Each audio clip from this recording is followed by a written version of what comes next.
Students ট্রিগোনোমেট্রিতে maximum এবং minimum যে ভ্যালুগুলো বার করতে হয় কোনো একটা এক্সপ্রেশনের সেই রিলেটেড একটা প্রবলেম আজকে ডিসকাস করছি। কিছু থিওরি বলবো, তারপরে দুটো প্রবলেম বলবো।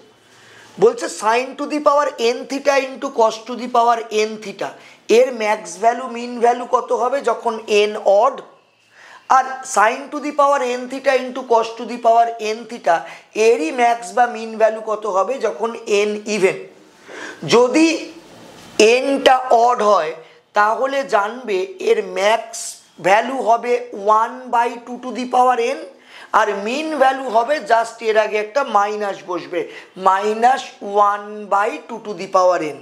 কিন্তু এন যদি ইভেন হয় তাহলে sine to the power n theta into cos to the power n থিটার একটা ম্যাক্সিমাম ভ্যালু পাওয়া যাবে, that is equivalent to the earlier one.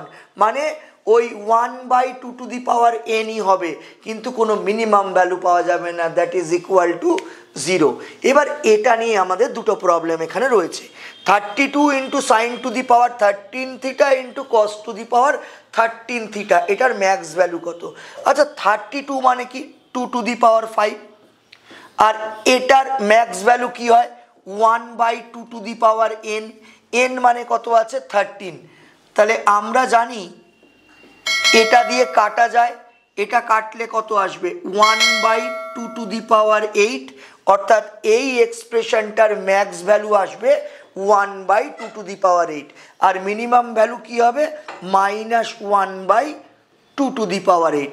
N অডের রেসপেক্টে ম্যাক্স এবং মিন এটা এলো। এবার তোমরা ডান দিকে দেখো sine 66 to the power sine to the power 66 theta into cos to the power 66 theta এর ম্যাক্স ভ্যালু কি হবে? এর ম্যাক্স ভ্যালু হয়ে যাবে 1/2 টু দি পাওয়ার এন মানে 66, 2 টু দি পাওয়ার 66। কিন্তু যখন পাওয়ার বা এন ইভেন হয় তখন এর আলাদা করে মিনিমাম ভ্যালু পাওয়া যায় না, মিনিমাম ভ্যালু হয় 0।